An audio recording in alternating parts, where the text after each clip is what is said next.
Okay, so dito tayo magtatrabaho mamaya, no? Pero nakikita nyo ba itong dalawa to? Ito po ay galing sa taas. Okay, sobrang tangkad na nila sa paso nila, ang lilitong paso. Tsaka masyado ng tumutumba na sila. Actually, ito natumba na, naputol. Ito yung mga naputol na stem, nagtumumba siya. So okay lang. Actually, plano kong putol-putulan nga muna para paglipat ko sa isa sa mga pasong to, medyo mas madali siyang i-maintain. Ngayon, meron akong ganyan doon sa labas. Papakita ko sa inyo. Pagsasamahin ko sila sa mga pasong to ngayon.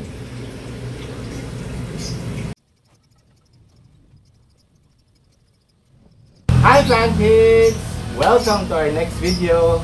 Alam ko na introduce ko na to doon sa previous video natin, no? So, it took time nung mga ginawa natin doon sa video na yun. Ngayon, ito naman po, ang gagawin natin, yun nga, ililipat natin sila, ililiplant. Pagsasamahin ko yung mga ito, yung mga kapareho nila na nandun sa labas. So ngayon, kukunin ko muna yung nandun sa labas para sabi dito, ma-approve natin.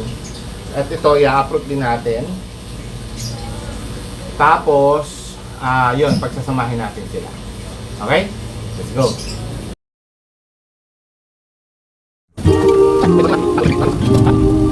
Sunlight leans against the windowsill, tracing patterns on the broad monstera leaves. They call me Plant Tate, keeper of the green, watching spines of the cactus turn to silver sheen. From the heavy succulents to the quiet birds above, holding all this life, a patient sort of love. Sunlight leans against the windowsill, tracing patterns on the broad monstera leaves. They call me Plant Tate, keeper of the green, watching spines of the cactus turn to silver sheen. From the heavy succulents to the quiet birds above, holding all this life, a patient sort of love. Sunlight leans against the windowsill, tracing patterns on the broad monstera leaves. They call me Plant Tate, keeper of the green, watching spines of the cactus turn to silver sheen. From the heavy succulents to the quiet birds above, holding all this life, a patient sort of love. Sunlight leans against the windowsill, tracing patterns on the broad monstera leaves.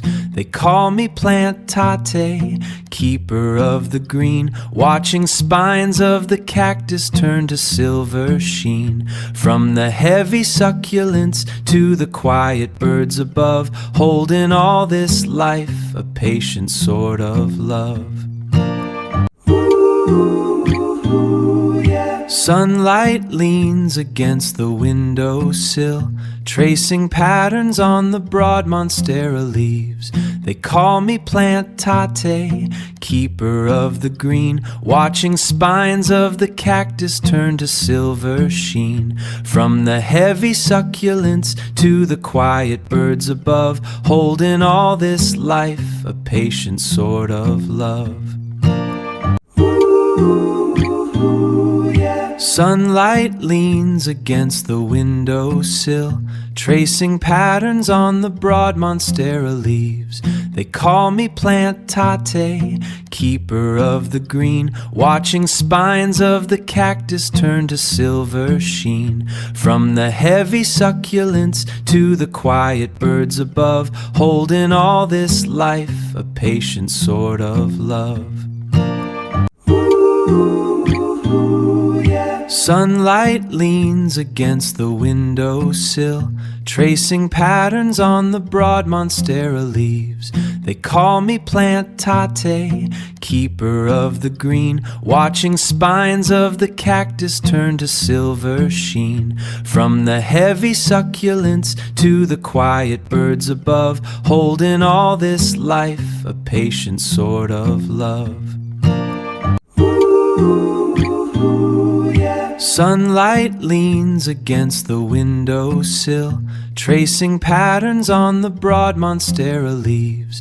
They call me Plant Tate, keeper of the green, watching spines of the Sunlight leans against the windowsill, tracing patterns on the broad monstera leaves.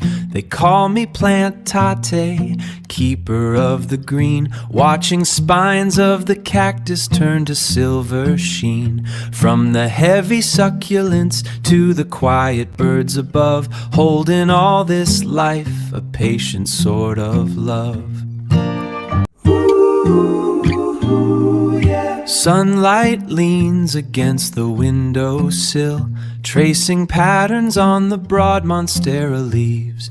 They call me Plant Tate, keeper of the green, watching spines of the cactus turn to silver sheen. From the heavy succulents to the quiet birds above, holding all this life, a patient sort of love. Sunlight leans against the windowsill, tracing patterns on the broad monstera leaves. They call me Plant Tate, keeper of the green, watching spines of the cactus turn to silver sheen. From the heavy succulents to the quiet birds above, holding all this life, a patient sort of love. Sunlight. Ayan na po sila, ang ating bagong pot. So pinagsama-sama ko na ito, dalawang pot ng variegated euphorbia tsaka dalawang pot ng regular or green euphorbia. Tapos itong isang klase ng euphorbia na ito, ayan, na repot din natin. Ito repot lang to, hindi na tayo nagsama dahil marami siyang sanga. Okay, so saan siya nakalagay? Dito siya nakalagay dati.